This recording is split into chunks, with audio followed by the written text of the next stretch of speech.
I'm Dennis O'Malley. I'm the CEO and co-founder of a company called ReadyPulse. I started ReadyPulse about 5 years ago with the sheer goal to do one thing. That was to bring organic, authentic expressions of brand advocacy to brands rather than inauthentic ratings and reviews that are text-based, that are not engaging, that aren't pictures, etc.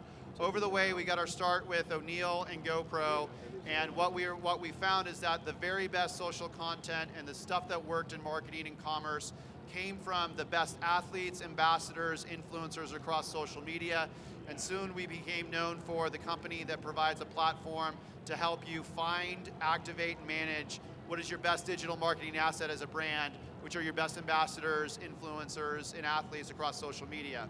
And what we are happy to partner with some of the best brands in the world in doing so. And today I'm joined by 3 killer panelists, Nina, Adam, and Joe. And we'll let them introduce themselves here in a bit. But really what I'll be doing is asking them some questions about their perspective as a sponsored athlete and as 2 brand managers managing both athlete teams, ambassador teams, marketing and commerce around all things, the balance between having that organic creation from those athletes and ambassadors, but also having that be product relevant and campaign relevant. So guys, thanks again so much for joining today. Stoked to have you. Thanks for having us. Did I throw anybody off with the sustainability speech at all? We're on the wrong panel. All right, so first introductions. So Nina, you came right from a competition yesterday. Yes. So tell us a little bit about yourself. Tell us about what you compete in, a little bit about your sponsors, competition yesterday, and a little bit about your presence on social. Okay, so hey everyone, my name is Nina Williams. I'm a professional rock climber. I've been climbing for the past 13 years now. Currently sponsored by Adidas Outdoor, 510 climbing shoes, Giddy Organics, Gnarly Nutrition, and Petzl climbing gear. That's not bad. Yeah, not pretty good list, I'd say. I just came back from a competition last night, the dynamic competition at the Front Climbing Club. Placed second and had a great time. Yeah. And I also am currently managing social media for Adidas Outdoor for the North American athletes. So I've had a fair amount of experience as an athlete, putting myself out there on social media, but also dealing with athletes as a team, as a team, and getting their presence known in the web space. Awesome. And how can people find you online on social? Are you mainly Instagram, Twitter? Mainly Instagram and Facebook. My tagline is Shenanigans. It's spelled pretty much how it sounds. Facebook, Twitter, and Instagram are my main platforms. And actually Snapchat, which we can talk about a little bit later. But Snapchat's another up-and-coming platform that I'm also on. Awesome. Adam Green. Thanks, Dennis. I'm from Smith Optics. I'm the marketing director there. My responsibility is figuring out how we can justify the expense of everything that we do. Certainly, athletes is being a key component to the marketing of Smith, and certainly something that we continue to push forward and utilize certain technology platforms to really further enhance the experience that our athletes offer to our brand, and how we can expose that and find new ambassadors and key athletes is certainly a key component to our marketing direction and activities. So thanks. Awesome. Thanks, Dennis. And Adam and Corey are the brainchilds behind. If you see on the big screen, Smith Optics has a killer website. Their homepage is awesome, and they've curated the social content using our platform.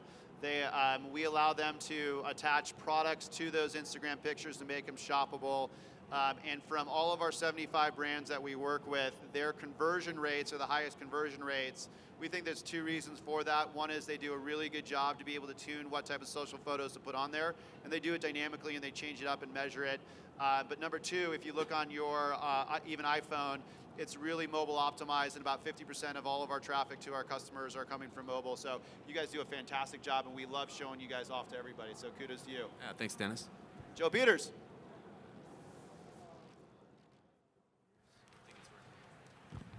Hello. That was my opportunity to drop that mic, man. I'm Joe Peters with Vask Footwear, up in the Great White North of Minnesota, Obviously, with the marketing portion of Vask, we utilize a couple different campaigns. We are not as much into the professional athlete portion, just because there's not really such thing as a professional hiker. But we work with different groups and ambassadors. So we actually have something called the Through Hike Syndicate, with a collection of partnership brands that we work with, where we basically kit out 10 hikers on the Appalachian Trail and 10 hikers on this year for the Pacific Crest Trail, where we consider them ambassadors. So they're great with just being on the ground folks for us. In addition to that, really awesome content generators for social media as well. Yeah, and what you're seeing on the screen right now is from Vask. They do a great job. Rather than commerce, what you saw from Smith Optics, Vask is really showing off their best customers and really organic content from a marketing point of view, showing people what good looks like and allowing their customers to be their best storytellers. Obviously, a lot of us believe that storytelling is the best marketing, and that we believe that your customers are your best storytellers. So what I've loved in our partnerships with Smith and Vask is that the ability to make your customers the storytellers within your marketing has really been effective. Okay, to Adam and Nina first. So first question. Why the heck to sponsor athletes? Why does a brand sponsor an athlete? When you're doing it, I'd love to know what the intention is, whether it's overt, whether it's not overt, how that works, what a brand wants from a sponsored athlete. And then Nina, same thing. You have a great list of brands that sponsor you. What are you looking for, from your brand? So Adam, you first. When you're sponsoring an athlete team, what are the goals with that? I mean, it's certainly something that I guess the goals are. Athletes and ambassadors are an extension of our brand. I know there's a lot of brands and people out there. I mean, in attendance here that I don't need to actually tell that. That's not a new thing per se, but we want to clearly define our position in the marketplace, and athletes certainly help not only define who we are as a brand from a true performance standpoint, but they also offer that connection as to how they live, what they experience, how they're using our products. So it's the performance value and an aspect that we certainly place a huge importance on, but it's also the who they are, and we are selective and have placed a huge importance in identifying kind of the athletes that are not only at the top of their level, but also our true brand extensions as to who and what we stand for. It's important because that's hard to gain through a print ad, through even other forms of digital marketing. They're the people that are highly respected in their communities, and further enhancing their experiences, whether it's on social media or just general digital marketing platforms, is certainly a goal of ours, to figure out to let them do what they do best, and that's to be a top performer and let us kind of take care of the rest, as opposed to kind of tasking them with too many different things. So. That makes sense. Great. Nina. So the first and foremost thing that I look for in my sponsor is whether I can get behind their product or not, how good the product is, how I can really feel the authenticity behind that product. Because as an athlete, if I don't like the product or if I can't get behind it, then I can't convey that authenticity to the audience, and they'll realize that and they'll feel that. So as long as I, as an athlete, can get behind the product, then that's always first priority for me. Second priority would be whether the team of my sponsor is a good, supportive team, and whether they are going in the direction that I, as an athlete, am also going in. So if my company decides to veer off in a direction that I don't necessarily agree with, I'm not going to stay with that company because it doesn't represent who I am. And they also don't represent, or I cannot represent who they are either. So that relationship kind of breaks down. So the greatness of the product and the authenticity of the company is what matters most to me as an athlete. Yeah, and that you can tell that just from your sponsors that you have. It's impressive. Yeah, I can definitely get behind every single one of my sponsors, and I feel that all of them really support me, and I can support them equally. So Joe, we're all in for-profit businesses, right? It's not, they're not nonprofit businesses. So at the end of the day, it's somehow there needs to be revenue and revenue with margins. What's the balance, from a sales perspective in terms of leveraging both your ambassadors and your athletes, but not over commercializing them to maintain that authenticity? What do you think brands struggle with there? Because certainly you make an investment, you want to use them in marketing, but you don't want to over commercialize them, and you don't want to make it seem inauthentic. So do you have a perspective? Do you have a perspective on that? I think with the Vask brand specifically, yeah, we can't put our logo on a NASCAR. Right. That's not legit for us. So ours is much more grassroots, on the trail, people talking to people. And yes, social media is a part of that. But does anyone remember the days when social media was like just kids, just kids on Facebook? I remember it was a fun time. My first job, I couldn't get on. I still call it the Facebook. I couldn't get on the Facebook at my office, at my desk. And that's when it was people talking to people. And then they opened it up to brands. And now I sit in meetings and we talk about Facebook strategy. And this is like the difference of 6 years. So I think it's super important for us to utilize our athletes and our ambassadors for what they're really doing out there. And that's genuine messaging about our product. And to your point, if they don't like the product, we got to find a change. But we do our best to find people that have an affinity for our product, an affinity for the legacy of our brand. For Vask, we are 51 years old. So we're one of the older footwear companies in the outdoor industry. But at the same time, we've got that guest, that shopper that's from anywhere from 20 to 30. So how do we take a 51-year-old brand that grandpa potentially wore and make it applicable to the folks that are young and making decisions at retail? So we try to get an even mix of different demographics for us, and just ensure that they're an extension of our brand, which isn't the fastest, isn't the coolest. We're not GoPro, we're not Red Bull, but we're Vask, so we're a little bit different. But I think that's an important point. What we've certainly learned in terms of marketing campaigns, the brands that have done very well on social and e-commerce never rent an influencer. So they're not going out and buying somebody on a product placement deal on a weekend or on a campaign to actually say, hey, go try out my product, and then we're going to get a whole bunch of impressions on it. But it's been a slow build around the people that they want to have a relationship with and actually have as a trusted ambassador. And one of the questions I get asked all the time, well, how do you actually prevent the old grandpa from a social media photo getting up there? Because while we love them as a customer, it's not who we're to use in marketing. And the biggest technology challenge isn't the old grandpa. It's actually the 16-year-old kid who posts thousands of pictures of your brand, and you only want to use them once without showing them in marketing. But great perspective there. So first Nina, then Adam. So how has social media changed things from sponsored athlete and from brands' expectations? And I can tell you from our perspective, it's amazing how many agents we still work with and brands that say, my athlete has a contract that they have to tweet about us 20 times a month.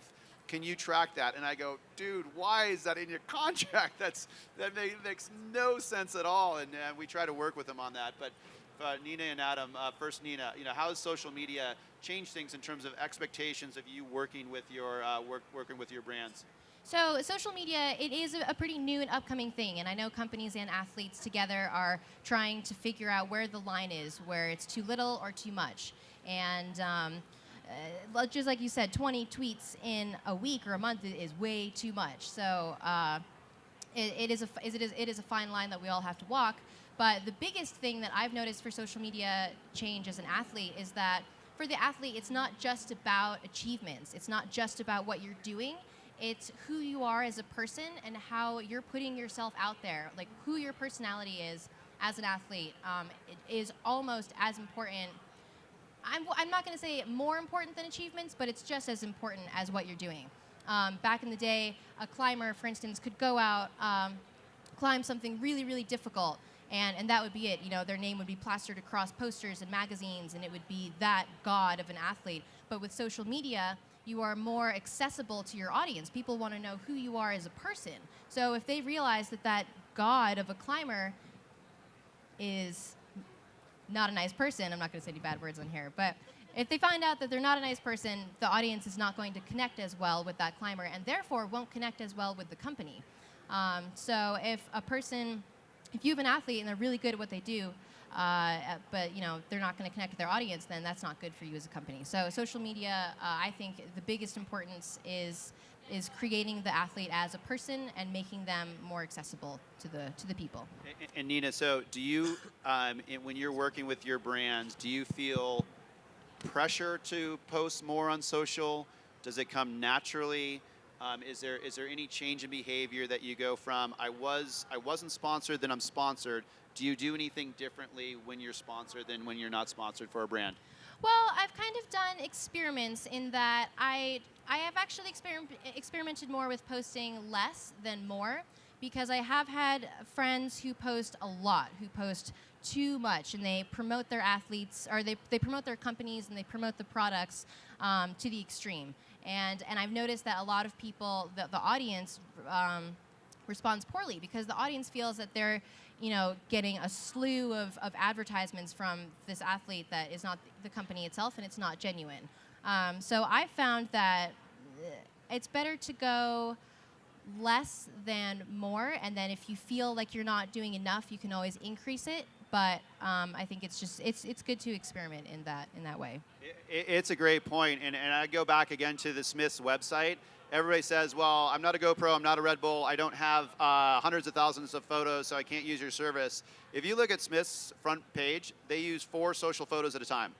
And they are the most engaging content that they have on that site. It's dynamic, it's real time, it's engaging, it's attached to the product. So 100% agree. Every time that somebody's focused on quality versus quantity and actually shown what really good looks like, it's worked well. Yeah, and the value of the athlete is very important to the company. So if you utilize your athletes too much, for instance, some of my companies in the past have asked me, hey, can you tell the team to post about this event and this event and this product in the matter of a week? And I've had to tell them, no, I'm not going to have them post about that, because if they're constantly trying to get people to find this new product or this new, you know, social media event or something, the audience is going to get tired of it, and then they're going to say, oh, you know, athlete A is saying too much stuff about stuff I don't care about, I'm not going to follow them. So it's really, you have to be pretty choosy. Yeah, Adam, how about for you? What are the expectations in social media when you're sponsoring an athlete? You know, how does that change? How do you communicate that to the athlete? Right, it's a great question. It's a topic on all of our lists. You know, we've taken the approach a few different ways. You know, we have looked at contractual agreements for 2 to 3 posts, you know, during a given period of time. You know, we've experimented with, you know, with things of that nature. We've not had any expectations, and kind of what we've concluded and where we've, you know, the result of all that is we've just really given, you know, the athlete a clear picture as to who we are as a brand. We do have a social media page within that kind of brand book that we provide all of our athletes and ambassadors on an annual basis, and it's really more along the lines of, you know, be authentic, be yourself. I mean, we've partnered with these athletes because we, as I mentioned earlier, they are a true extension of who we are as a brand from a user standpoint. But we, you know, on that note, we've also then provided them with, you know, certain hashtags that we know that, you know, the products that relate to the products that they're using. The hashtags for us, you know, help build, you know, product brand or product marketing credibility within the marketplace. If we're trying to push the name of a helmet or a particular sunglass, you know, those hashtags have helped us, but we don't require that in every post that it's, you know, a slew of hashtags. The hashtags for us then, as Dennis may go into in further detail here in a moment, help us actually then track through a portal. We can then track when an athlete is posting about a certain product. That's when you see on our front page up there on the screen, whether it's a helmet or a particular sunglass. That actually helps us then track, you know, track where those images can be found. So, you know, there is relevant and important hashtags that we have put out there. It does help us kind of build the, you know, the legitimacy of that product when an athlete is in kind of a user setting. If they're not using the product and they are posting about it, then I feel that that could be a huge turnoff in a lot of ways. If it's just, again, 50 hashtags in a post. Yeah, no, great points. And I'm going to ask you guys about ROI around athlete teams in a second here. But audience questions. Is tech still out there? Any audience questions? We're giving away goggles, giving away glasses. Who has a question? All right, up in front, Tex. Do you mind? Awesome. How you fix the value of an athlete, like how you could fix, okay, this athlete value $5,000, this one $10,000, because I mean, you can be a gold medal at the Olympics and not be a good ambassador. So how can you tell me like how you fix the value of an athlete for a sponsor? So is the question, how do you determine the sponsorship level for an athlete? Yeah, like. Yeah, I'd let Joe and Adam take it, and then Nina.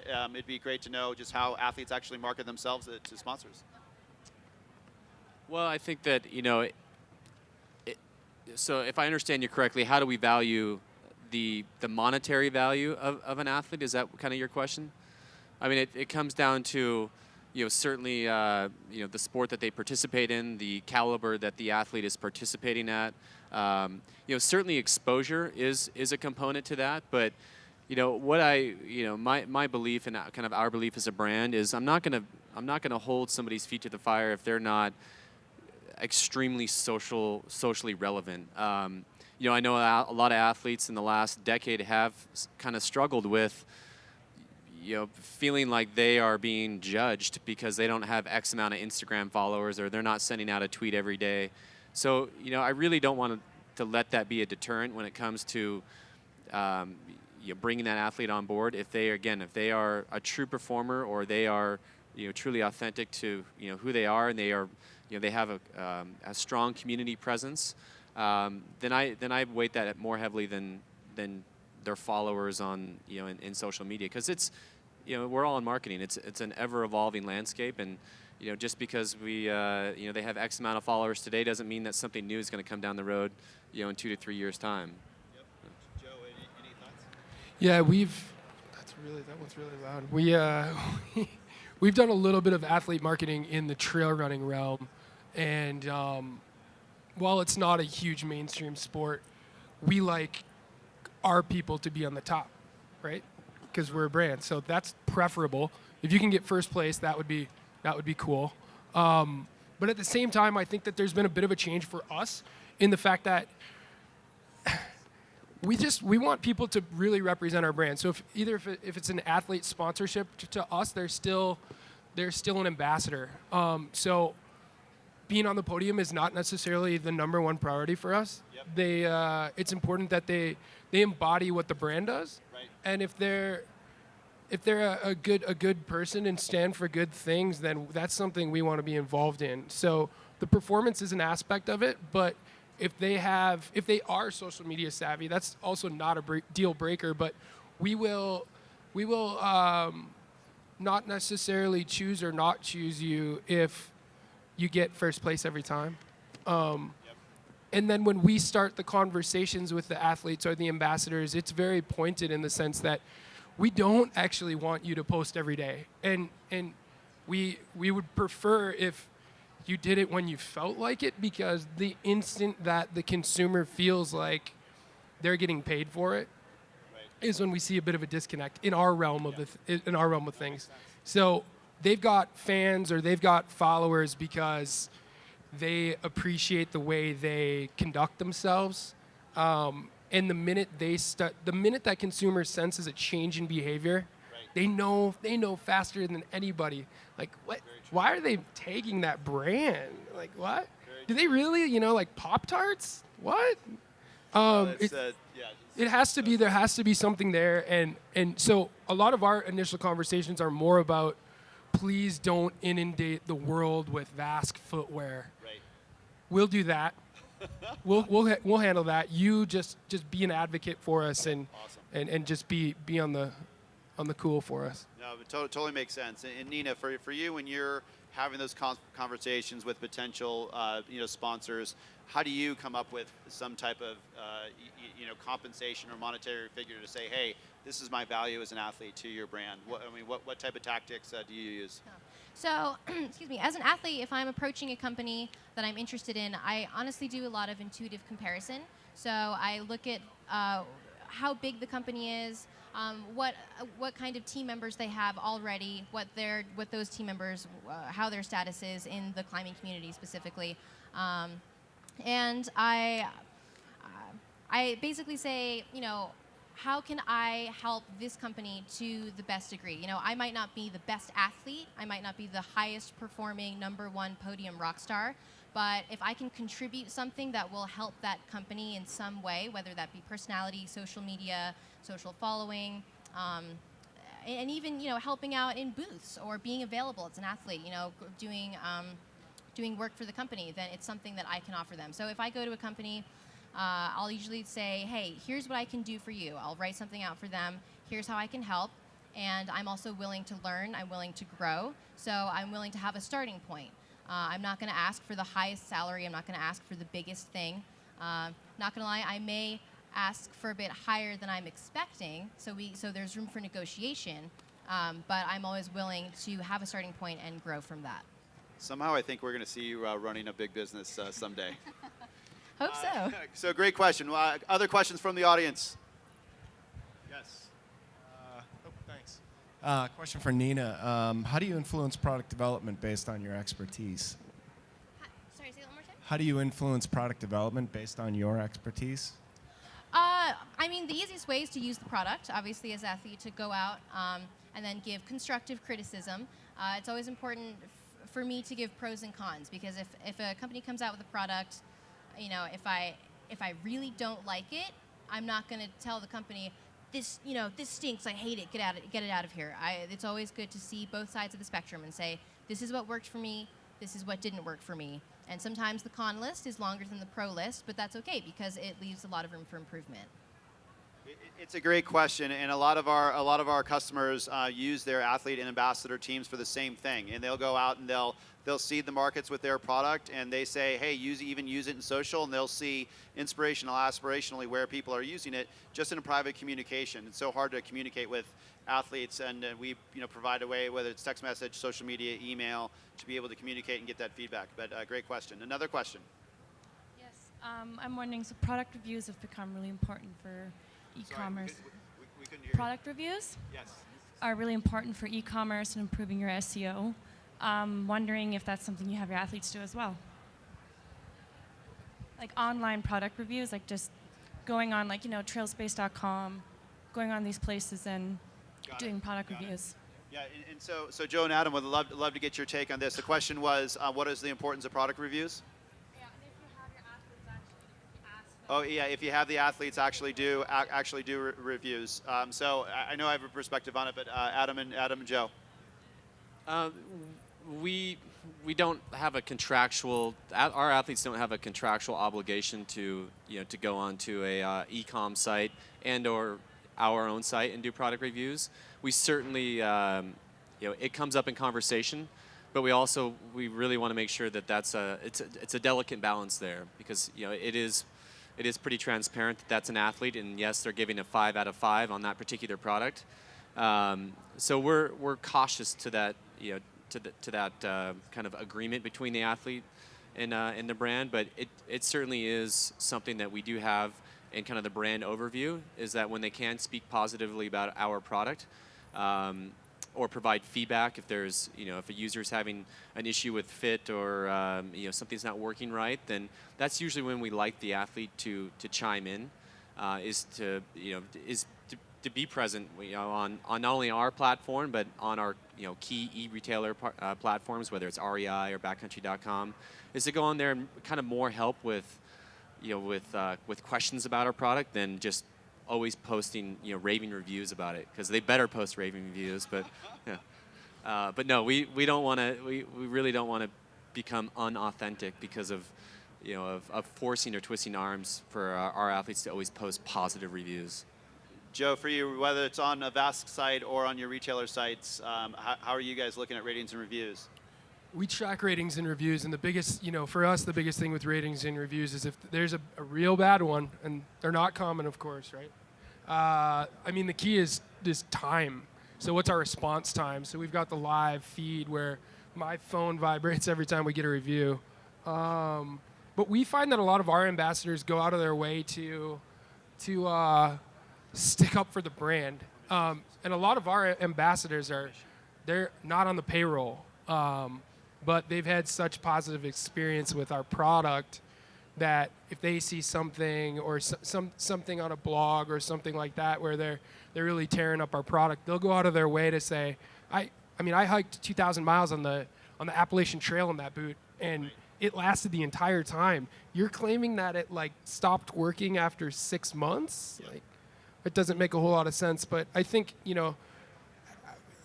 as we see the consumer and the brand is so much closer, and we see a lot of our product reviews come via Twitter, or our Facebook inbox is our number one stop for product reviews or product complaints. So instead of calling the traditional number or emailing customer service, they'll Facebook inbox us. So we're seeing, that's a change of the times, right? Yeah, we see this in spades. It's a great question. So there's only a couple leading product review people out there, and they generally index and analyze over 2,000 customers, probably about 75,000 product reviews, and they're working with Fortune 500 companies, everything else. For one of our biggest clients, we index and analyze 1 million Instagram photos a day. So the way that all consumers are expressing their advocacy or their complaints about your products is through social media. And they're doing that through a visual way. What we think is super important on product reviews from anybody that you have a contractual or commercial relationship with, ambassadors, influencers, or athletes, is that you actually disclose it. And Katie's just bringing up a couple different examples of where two things, you're either showing that you actually have permission to use that content, and we'll get into permissions in terms of who has rights to the content, as well as does that person actually have an ambassador relationship, and were there any incentives provided for that. There's been, for Cole Haan and for other customers, they've been sued by the FTC because they either didn't have the rights to use a photo that happened to Walgreens, Dwayne Reed using Katherine Hagel's photo, or like Coach, they promoted a campaign where they paid everybody to take those posts. All of that is illegal. We help you be in compliance, leveraging the content from your athletes, whether it's with permissions, disclosures, notifications. And by the way, we think whether you're a photographer or an athlete, that content belongs to that athlete or photographer, and we provide permissions for that. And companies like Twitter actually use us as an OEM to be able to do that. Another question. Yeah, kind of piggybacking off of content, especially for unpaid brand ambassadors, how do you manage all that incoming content? So is there some sort of tool or file system you use, and how do you determine what's relevant, and how do you make sure that you get all of that content so nothing slips through the cracks? Did we pay you to ask that question? Because I think you're winning the glasses on that one.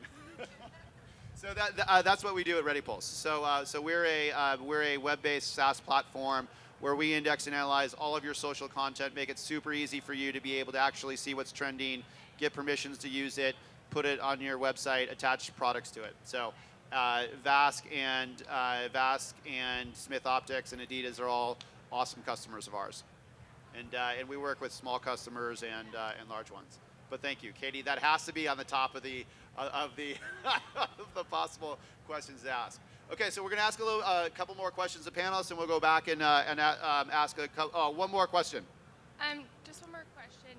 Have you, as an athlete or working with athletes, seen anything that's worked particularly really well, whether it's product reviews, in-use photos on Facebook, talking at events, anything that really stands out to you with sponsors that's worked really well that you would define as successful?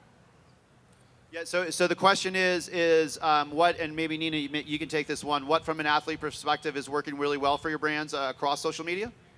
Awesome. High quality content is probably the most important, whether that be a really, really awesome picture, a very well written blog, even a very well written paragraph or a very short trip report, a status on Facebook, something short and sweet. I've noticed that a lot of our athletes will write really long stuff, long blogs, and very insightful stuff. But people that are lately on their phones at work, that don't have a whole lot of time to look at their phones, they want something that gets to the point. So something engaging, but something that people can look at and absorb fast has worked the best. Honestly, Instagram, I think, is the best and largest platform to do that with, because if you post, a really awesome photo with a short and sweet caption, then people respond very well to that. Yeah, I totally agree with you. There's always been a lot of talk about video, but video, it's still hard to look on the phone, still takes a while. Instagram is so quick and engaging. For us, Instagram's been the best platform of all of our brands. Adam, Joe, what have you seen that athletes have done that works really cool?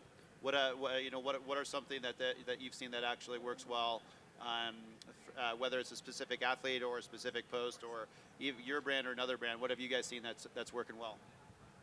I mean, really, what we've seen, and it's just furthering on Nina's comment, is we can post the best picture, whether it's in an ad or an Instagram photo, but the stories and the trips and the experiences that these athletes go on, we're now able to really kind of dive deeper into into what that experience is all about, and I think that's really we have the capabilities now, whether it's via social media or various other channels, but to really kind of allow our users not only a look into our brand, but a look into the experience of our athletes, and we think the experience is everything, and so it's not only the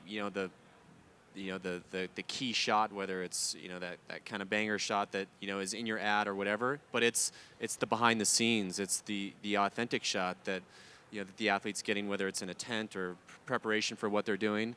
And so we've really focused on more of that kind of aspect, as opposed to just the the shot that's just kind of a page flipper that you're seeing from from multiple other brands. So it's the true stories that that we really want to enhance and further market and expose to our customers, because we think that's the emotional attachment that ultimately is going to form that connection, because these are the stories that we all want to live. We just have to do our jobs, right? Yeah, so true. Great point. Joe, what do you think? What Yeah. have you seen work? I mean, piggybacking on what was most recently said, we utilize our brand ambassadors that hike the AT and the PCT, because a lot of what our brand is all about is aspirational. So despite the fact that most of us have to go to work on Monday at 8 o'clock and we're going to be at our desk at 12, we've got a built-in team of folks that are out there going up mountains. And I think, to talk about Instagram a little bit more, Instagram's an interesting beast.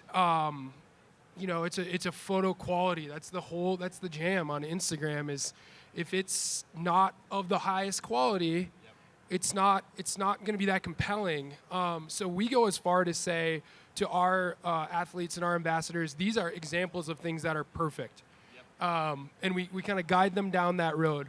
The other thing about Instagram is a lot of it's extremely time bound.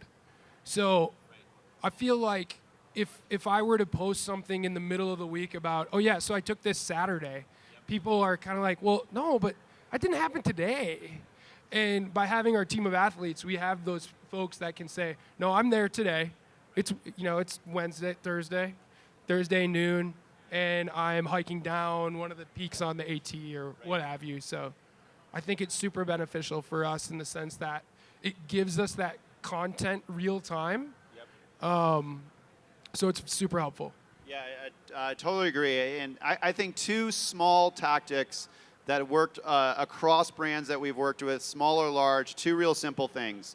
Your fans go nuts when either you as a brand say, hey, great photo, great job, or if one of the sponsored athletes actually says to that fan, hey, wow, great photo, great job. And it's hard to do, but if you help broker that and say, hey, here are some great fans, great pics, it would be awesome if somebody communicated or commented on that. And people do that through our portal. But just for an athlete or a brand to recognize and even like, let alone comment, just like in an Instagram photo, people go crazy about that. They take screenshots, they regram it, and they go, oh my God, my favorite brand or my favorite athlete actually noticed me.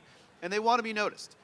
So those are two really easy things to do. The second one is just let your customers know that you're going to put them in your marketing. When you actually are authentic and transparent and say, my best models are actually my customers, and I'm going to say my customers are going to tell my story for me, the bond that you have with that authenticity and that transparency skyrockets. Just like Joe said, you show them what good looks like. You put the very best quality up there. But it is amazing how people compete to be able to put social content out there so that you can use it. And the person that, guys that did it super well early on was GoPro.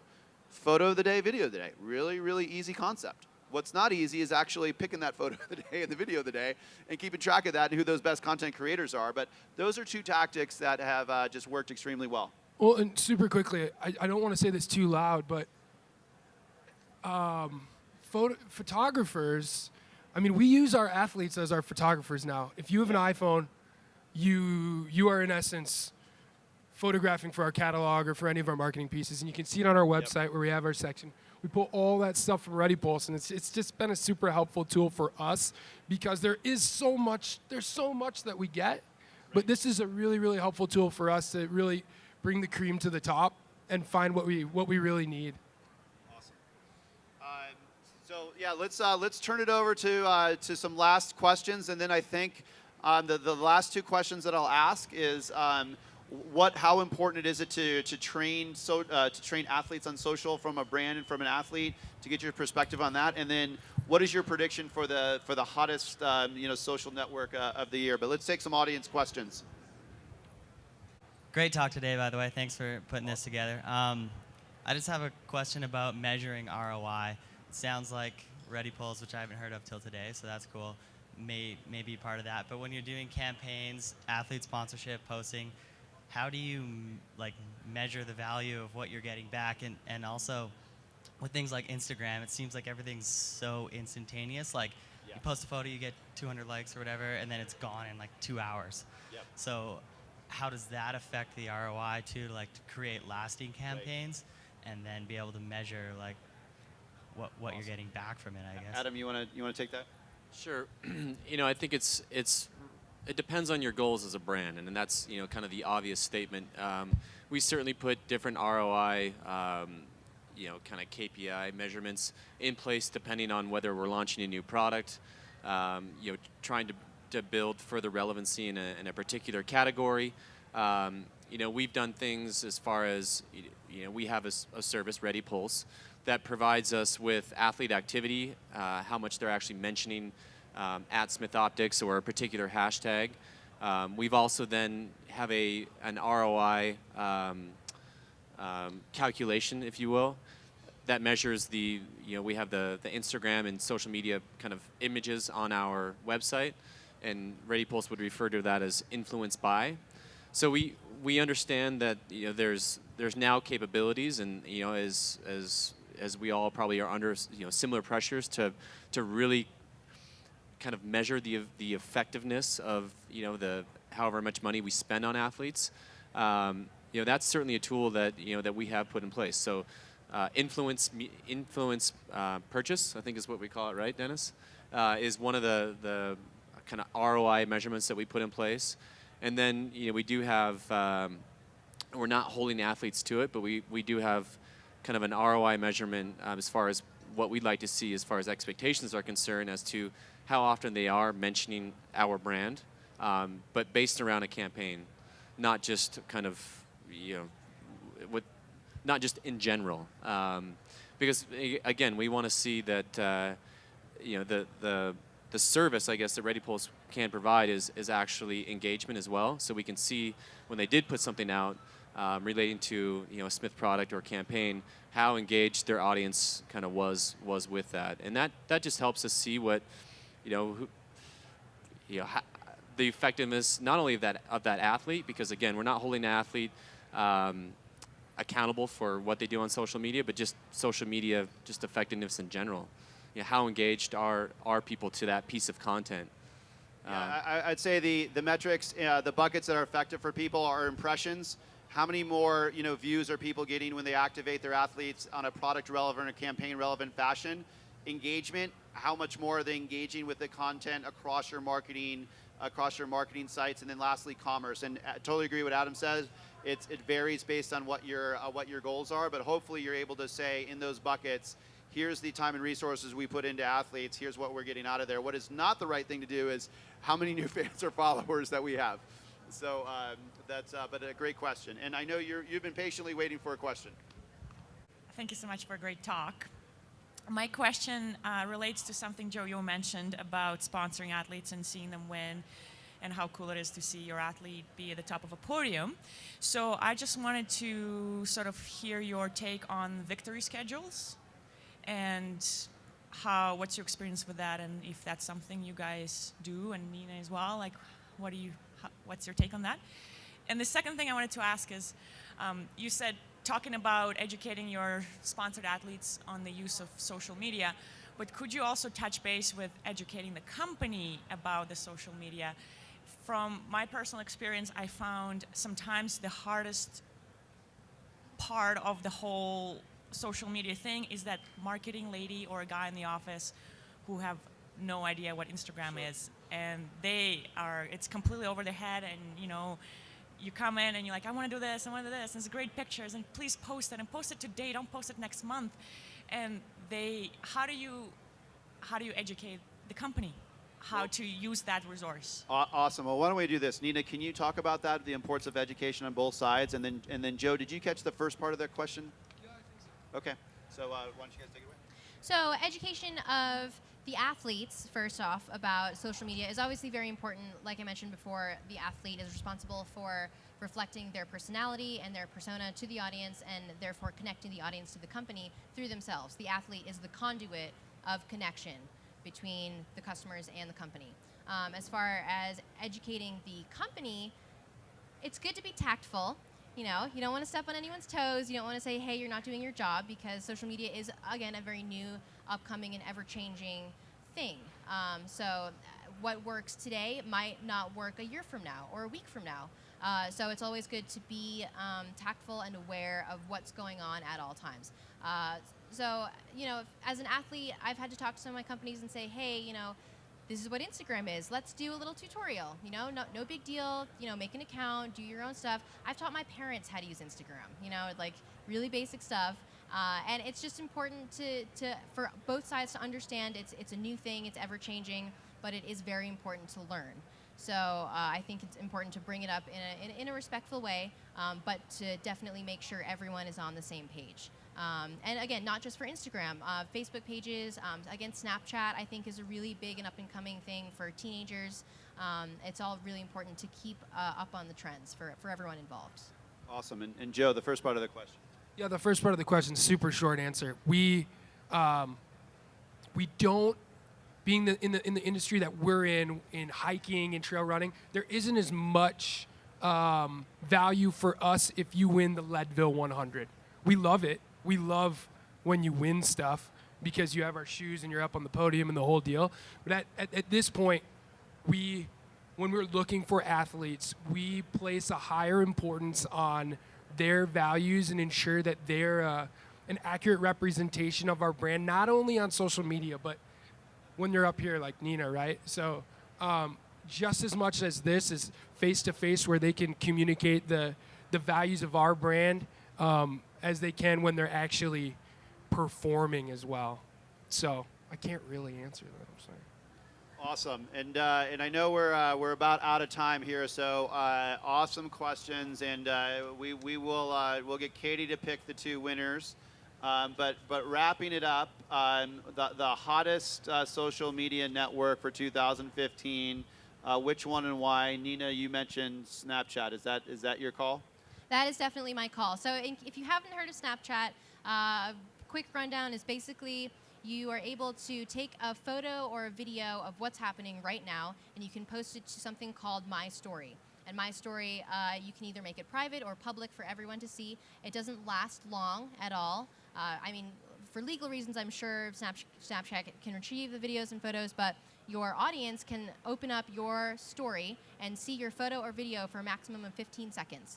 And this is really engaging as an athlete because as athletes, we put pictures and stories out there. We want our best work to be on Facebook and Instagram, and we want to put that best image of ourselves. But Snapchat allows us to give the personal, nitty-gritty side of us to our audience. It's like, I can take a video of me playing with my hedgehog, and people think that's cute. You know, in Snapchat, if I post it to Facebook, everyone's like, I don't want to see this, you know, or, you know, something that's kind of boring in real life, but Snapchat, it's the personal side, and it gives an extra layer of connection for your audience to see the real athlete, you know, not the one that's portrayed through companies or trips or anything. It's the actual real person. And I can definitely attest to the popularity for teenagers because I coach a climbing team in Boulder called Team ABC, and all of my kids on the team have both Instagram and Snapchat, and they're on Snapchat all the time. So I think it's for sure an upcoming thing in the younger generation. Did you say hedgehog? Is that a video game or is that an animal? My hedgehog is actually right over there in that little pouch that my boyfriend's wearing So as a real cool. pet. So, yep, I have a hedgehog. That's awesome. What's its name? Her name is Frankie. I love it. Hi, Frankie. Hi, Frankie. All right, Adam. What's your bet? You know, I'm probably the wrong person to ask about this. I try and, you know, I have a fear of Snapchat because I have a daughter. So, but that's really interesting, actually. No, I rely on the good people that I surround myself with. Outside services. My goal, I guess, or my perspective on that is relatively speaking, our focus is on Instagram and Facebook, but globally, because here in the U.S., I feel like they were early adopters to those two channels, and have found that our biggest challenge moving forward is the further kind of global integration of those two particular channels outside of this country, because there still was a slower adoption rate, at least what we found, and I don't have the specific numbers to prove this theory, but in EMEA and in Europe essentially, was a little bit slower to jump on the bandwagon when it came to Facebook and to Instagram. So for us, that's our focus and priority, at least for the next few years. We're not opposed to exploring other channels, whether it be Snapchat or Vine or whatever it might be. But for us, it's all about trying to further enhance the kind of the global execution of those two platforms, and that's my response. Oh, awesome, Joe. Last, I think it's for us. I think the next big thing social is an app called Stellar. You're putting us on. Is this breaking news? No, it's not. It's not breaking, and they don't even pay me to say that. No. It's basically an interface, a lot like Instagram, but a little bit more blog-like. It's a series of photos where you can do albums. Pretty new, just got out of beta testing, but it's a similar platform as to really well curated photos are part of it, but then you can add multiple photos to a story, to an album. Very cool. I think that's it. I think that's next. Awesome. Love it. So thanks, guys, so much for spending an hour with us. I know it's a very topical conversation, and especially to our panelists, Nina from coming all the way to Park City after the competition. Adam and Joe, you guys are running booths. Thanks so much for spending some time. But great job, great perspectives, guys, for sure. Yeah, thanks for having us also. Thank you.